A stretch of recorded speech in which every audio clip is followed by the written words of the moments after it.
Good evening, everyone. Welcome to Adventure Seeker Sarah. Today, broadcasting to you from a pillow nest in my bed because today, Adventure Seeker Sarah had the adventure of dental surgery. Now, luckily, I had a video recorded from a couple of weeks ago. Do you remember that crazy day when the video cut out and we had like a 2-minute show? Well, I tried to pre-record a show for that day as well. So we actually have that for today. Now, this is kind of an interesting one. I was thinking about this just before we started, and we have tried to show this episode in like 3 different ways so far. And it seems to be cursed, which is hilarious because this episode is on paranormal tourism. So I'm going to go ahead and give it one last go to make this work, and I'm going to share my screen with you, but I've never tried that on StreamYard before, so let's see what happens.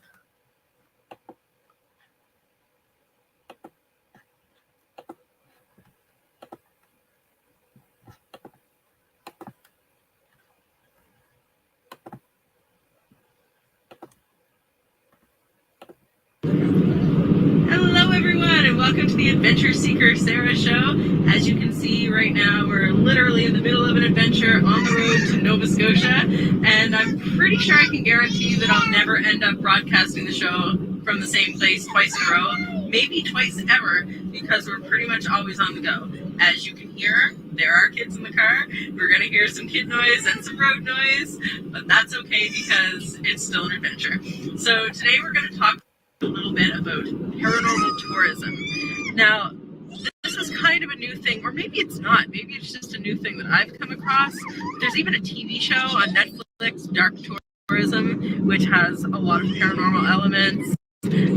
A lot of our national historic sites are actually graveyards or have some paranormal element. So there's a lot going on there. And of course, as I've mentioned before, yes, very exciting. It's so exciting. Ghosts! As I've mentioned before, I'm on a paranormal investigation team too, and a lot of those investigation teams also run public events, so that's a whole adventure aspect that anybody in the public can get into. I have a show that I really love on Netflix called Best Vacation Rentals, or World's Best Vacation Rentals, Best Vacation Rentals Ever. What's it called? I can't remember, but it's awesome. And it's the only one on Netflix, so you can find it.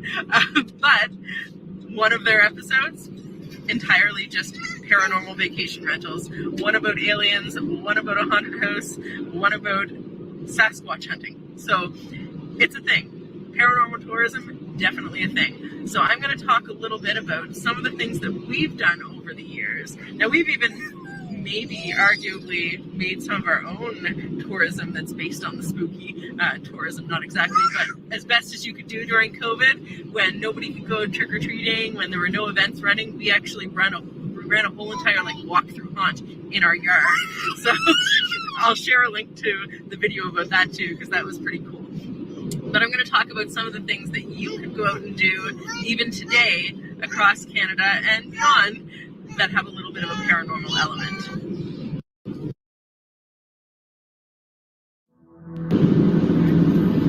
So the first thing we're talking about here is graveyards. Now that might seem like a bit of an odd thing to be including when we're talking about tourism, but at least in these two cases, you're actually learning something. They have interpretive panels there, my favorite thing. You're meant to go in there and look around. So, of course, cemeteries have their own charm just for the history and also the lichens. But in this case, both of these are historic sites. The one on the left being the Drummond Hill Cemetery in Niagara Falls, and that's also the site of the Battle of Lundy's Lane. And the one on the right being the old burying ground in Halifax. So these are historic sites. All throughout each cemetery, there are interpretive panels telling you all about the history of the site. So definitely worth checking out. And there are several other cemeteries all over that are like that as well.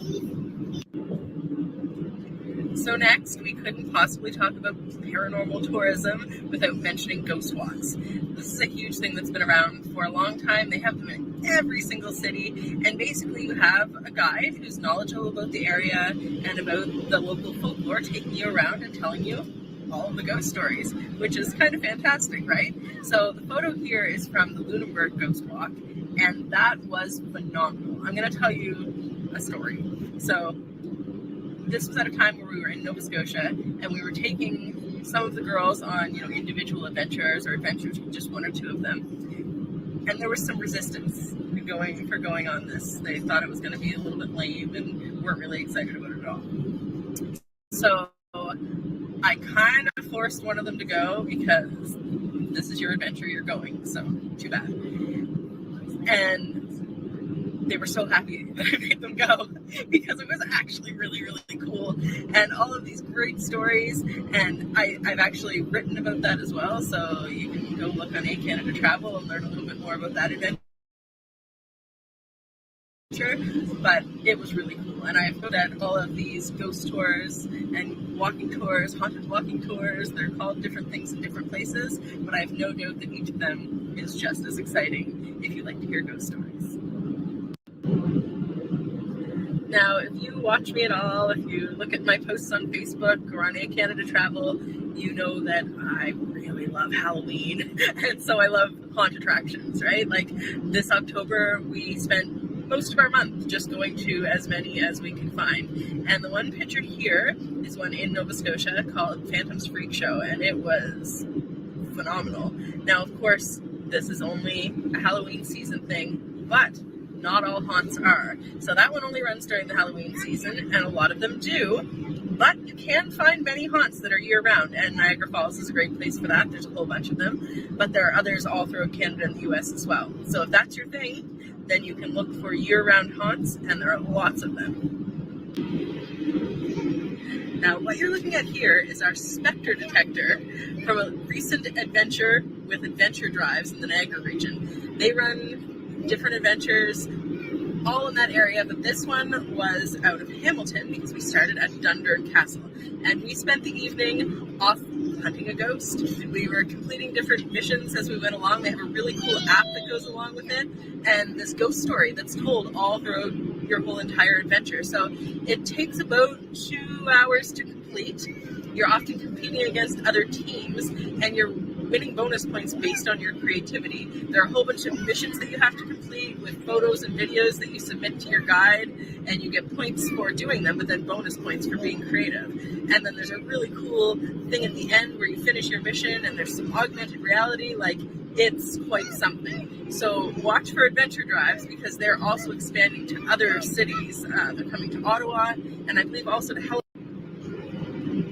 Now, this last image is actually a book I found in a gift shop in Costa Rica when I went to Volcan Falls National Park. So just in with all of the field guides, there's this guide to the paranormal. It's actually paranormal stories or ghost stories basically, but it just goes to show that that interest in the paranormal is all over the place, right? So I also talked about that vacation rental show that I like. There's a haunted Airbnb that you can rent in Ohio, and you can look around for all sorts of interesting things like this. Go look to see if your town has public investigations with their paranormal investigation teams. Go look up haunted accommodations. Like, they're all over the place. So if paranormal is your thing, there's something out there for you. Now, I'm going to be honest, because we're both adventurers and we're on the go all the time, how this interview happened was a little strange. So last night I tried to get online to record my interview with Sam, and because they were in the middle of the ocean on a cruise ship, it wasn't working very well. So I sent questions by text. Sam recorded their answers and sent them back to me, and so that's what you're seeing here. So if it is a little disjointed, that's why, because we're doing what we can as adventurers to get together and have an interview, even if it's in the most convoluted way possible. Now, like I mentioned, I'm on a paranormal investigation team, and that's pretty cool and definitely something I'll talk about in its entirety on another show. But my next guest, Sam Smadella, is also on that team with me and is an avid adventurer. So let's welcome Sam. Hi, Sam. Thanks for joining us. So tell us a little bit about yourself, and then tell us about the current adventure that you're on, because it was kind of an interesting story how you got there. Hey, I'm Sam. Bear Cubs and Me is my tag.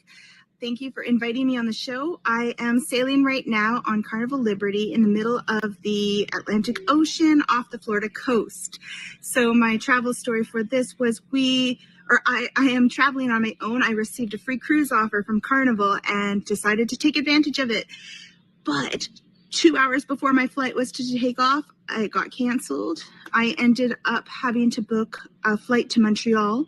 From Montreal, I booked a flight to Orlando at a different airport. I ended up arriving about an hour before the boat took off. My COVID test was no longer applicable, so I had to redo it with the test that I had in my backpack for my return trip. After that, my taxi wasn't showing up. I waited in line for an hour, finally got a taxi. They ended up bringing me to the wrong port. This was 2:30, which is the final check-in time. At that point, I was almost crying because I had made it all this way and I was not yet in the clear. I ended up taking the taxi to the correct port, did a mad dash to the right port, and made it on at 3 o'clock. That is 30 minutes post check-in time. It was pretty insane. I will, and that's it. Edit this part out, please. Thank you for listening and having me on the show. I'm super excited to be here, and it's St. Patrick's Day. I was just singing karaoke. I will send you the clip for that. And all right, thank you. Bye. So like me, you've done a lot of traveling with kids. You have a couple of kids and you write about your adventures with them on your Instagram. You have lots of great photos, bear cubs and me, and then you have a travel blog that you write on sometimes. So tell me what you think is the best and the worst thing about traveling with kids. Another cool thing about traveling with kids is that sense of adventure that you might not get as an adult traveler. If you're traveling with children, you're going to want to find something exciting, something that requires very little attention span, and just be really engaging the whole time. When I'm traveling alone, a lot of it is filled with time at the bar. I might sing some karaoke and then lounge by the pool. If I'm traveling with kids, I'm going to be checking out swimming with stingrays or dolphins. I'm going to be going to museums and basically having a great time and really spending that time living rather than finding that time to relax. So the focus is really shifted in that perspective. The worst things about traveling with kids, obviously, are that kids are absolutely unpredictable. I have seen parents dealing with kids with meltdowns all over the ship, and I'm thinking, thank God that's not me this time. However, I have dealt with my share of meltdowns, and in fact, I befriended a 4-year-old, and we had a great game of hide the duck. He had a little rubber duck, and it's a lot of fun to travel both ways. However, I love to travel with my kids and watch them experience the world and see different cultures and have adventures and have stories to tell.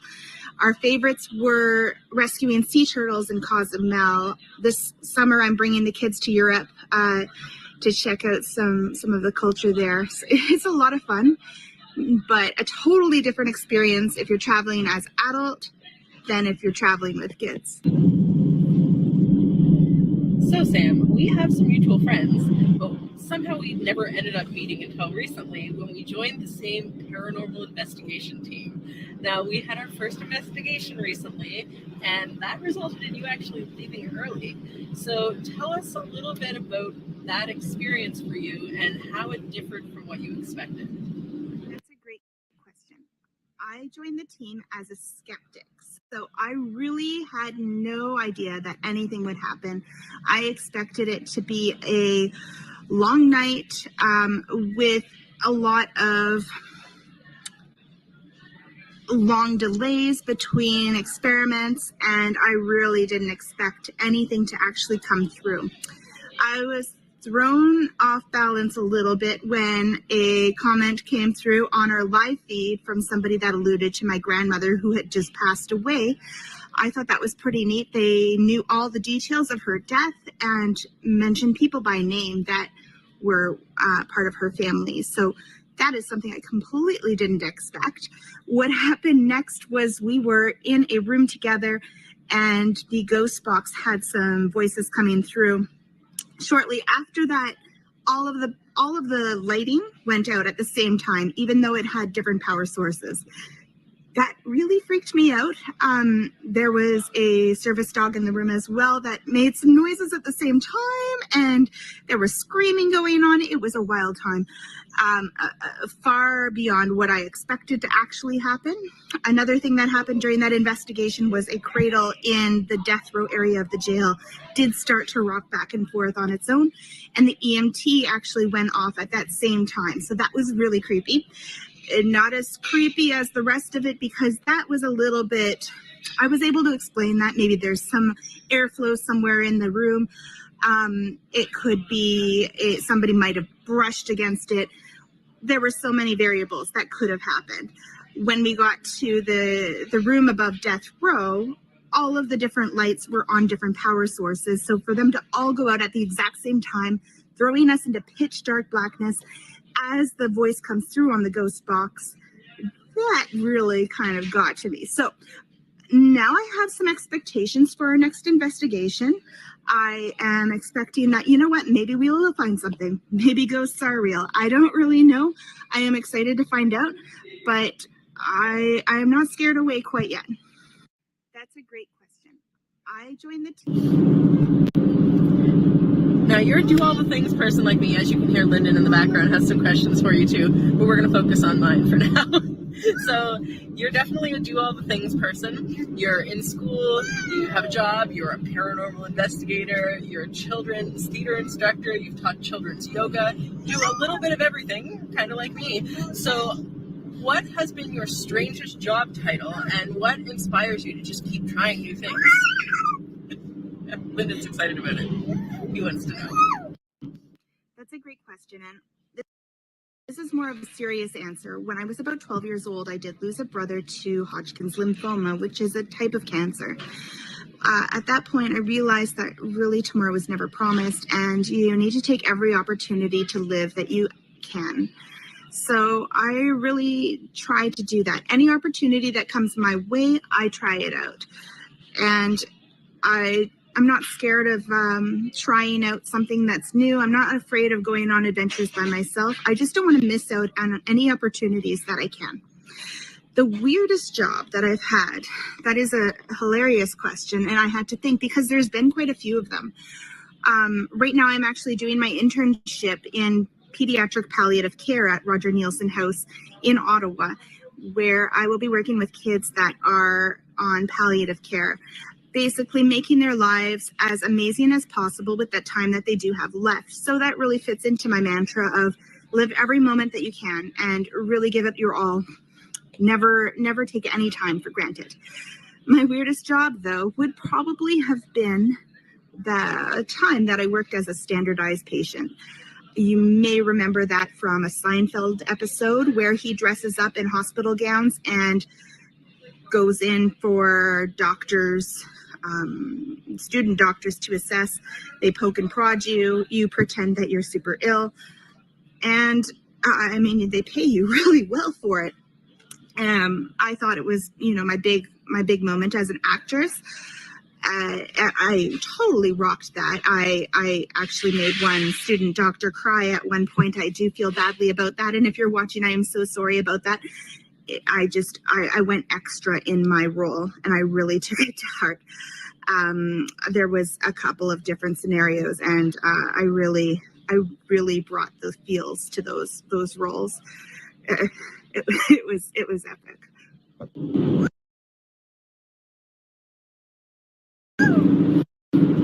You've definitely been on a lot of adventures, so what would you say is your absolute favorite? That's a tough one. I've gone on some really cool adventures. There was a turtle rescue in Cozumel. There was swimming with stingrays. I think my favorite would have been in Maui. We went for a certification for scuba diving, and the waves were quite choppy. This was definitely not a legit scuba diving place. They basically gave us our test on the boat on the way there, as well as all the training. then put a scuba tank on our backs and said, jump in and enjoy. I jumped in and felt like I was about to die. So after about 30 minutes, I did give up because the rest of the team wanted to go out and scuba dive, and I just felt like every time I tried to breathe, I was going to drown. So I had two options in this opportunity. I could either just go back to the boat and sit there, or grab the snorkel and try to go and follow everybody from the top. That's what I did. So I followed the scuba divers from the surface of the ocean, and we found a station where all of the turtles, these giant sea turtles, were gathering. These turtles were 2 meters wide. These things were massive, and there were dozens of them. These massive turtles, they were all gathering in the area. It's called a turtle cleaning station because the fish know to go there to clean the turtle shells, and it's just a natural phenomenon that they have there. And just the opportunity to see these turtles up close, these massive, beautiful beasts, was so cool. That would probably be my favorite. The other one would be with Carnival, with Carnival, where I am right now. We did a turtle rescue in Cozumel. I like turtles, you see. We actually went to go rescue the baby sea turtles that did not make it out of their eggs in time. So once they hatch, they have about 24 hours worth of oxygen before they don't make it. And it's just survival of the fittest.